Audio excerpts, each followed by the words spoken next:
Irmãos e irmãs em Cristo Jesus e Maria Santíssima, presentes aqui na Igreja de Santa Rita e aqueles que nos acompanham pelas redes sociais.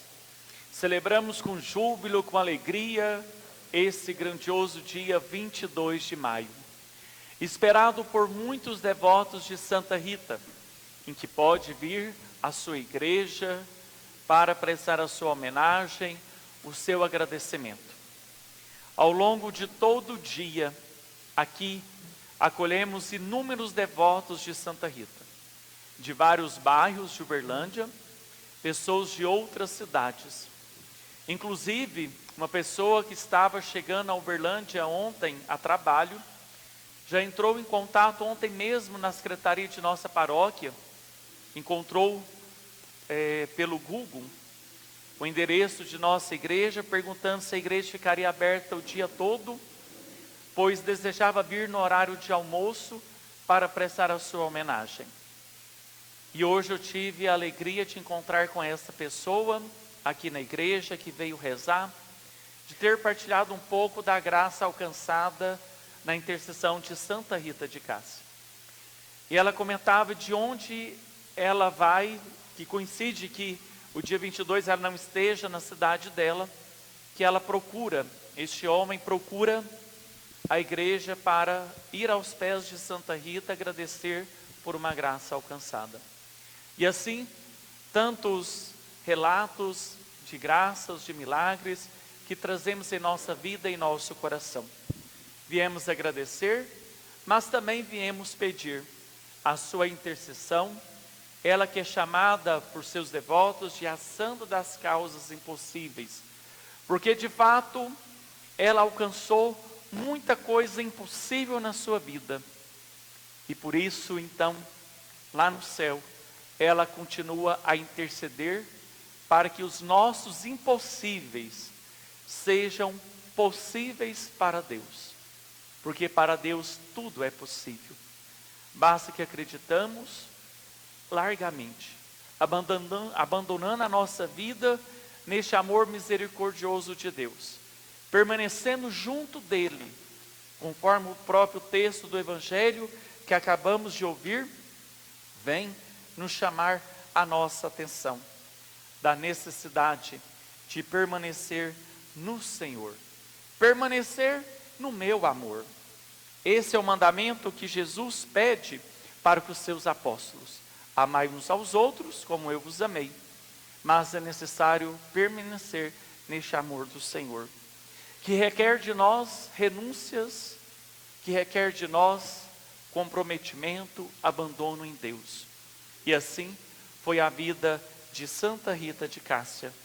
Ela abandonou-se em Deus, diante do seu esposo, que era um homem tão violento, chamado Paulo Fernando, que a agredia com palavras, com grosserias, que a desrespeitava, mas ela, como uma mulher temente a Deus, orou incessantemente pela conversão dele, ofereceu suas lágrimas, dobrou seus joelhos, oferecia os seus sacrifícios, as suas penitências cotidianas para a conversão do seu esposo, e assim ela alcançou de Deus a conversão de seu marido.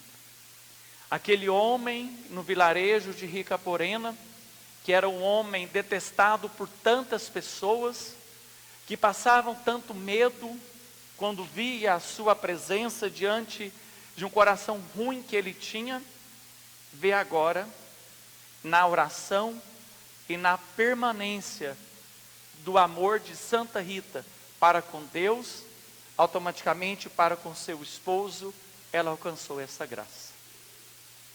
Era um homem completamente transformado, porque a graça de Deus nos transforma radicalmente, nos muda o nosso interior por completo, desde que abramos o nosso coração. E o coração endurecido de Paulo Fernando foi rachado pela força da oração de Santa Rita.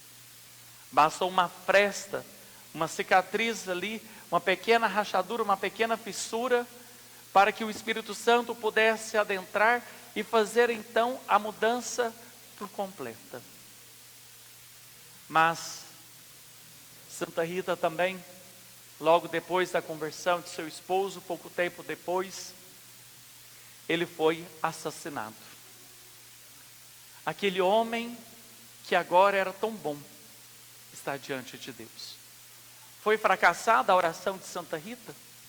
Para alguns, talvez sim, porque durou muito pouco aquele homem convertido, mas para ela não. Valeu demais, porque ela salvou a alma daquele esposo. Ela lutou pela conversão. Então ele morreu na graça de Deus. Ele não morreu afastado, fechado no seu egoísmo, no seu pecado, mas morreu em Deus. E isso para Rita não tinha dinheiro no mundo na época que pagasse, porque ela salvou a vida, a alma, melhor dizendo, de seu esposo Paulo Fernando. Mas tinha outro desafio agora.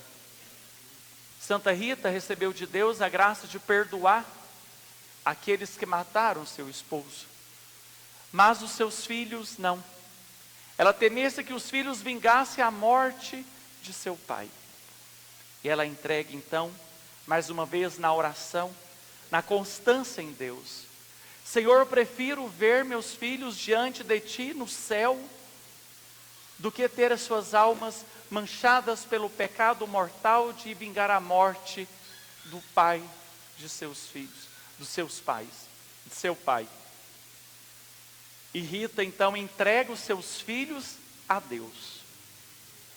E pouco tempo depois, os filhos vêm a morrer. Os 2 filhos de Rita. Talvez um sinal de fracasso? Não, de glória. Porque Rita salvou a alma de seus 2 filhos também. Não permitiu que eles matassem os assassinos de seu pai. E Rita então enterra seus 2 filhos e se vê livre para dedicar ao Senhor. Dia e noite. Já dedicava, mas queria de uma maneira radical. E a radicalidade se deu exatamente através da ordem das monjas de Santo Agostinho. Tornou-se uma consagrada, uma religiosa agostiniana.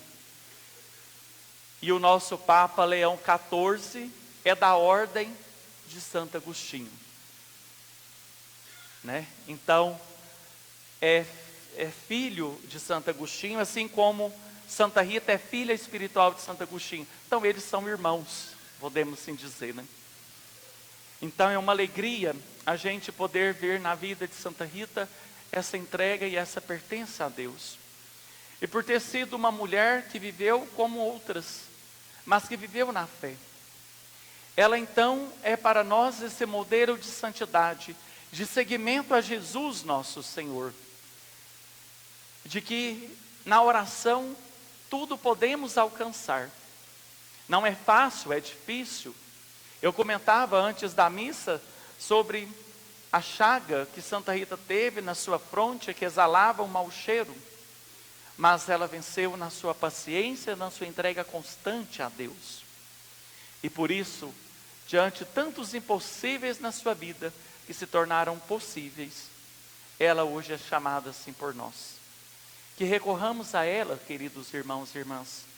Que peçamos hoje, nessa celebração da missa, talvez a graça de permanecer no amor do Senhor, independente das situações que nós estamos vivendo.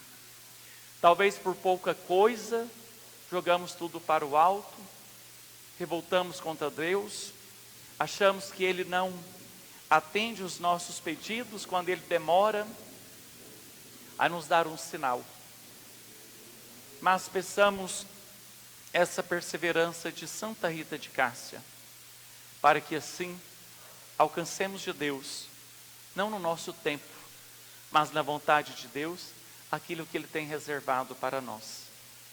Que ela, a santa das causas impossíveis, leve a Jesus as nossas dores, as nossas fragilidades, a fim de que possamos, no meio dos espinhos, colher rosas preciosas que exalam perfumes deliciosos. Louvado seja nosso Senhor Jesus Cristo.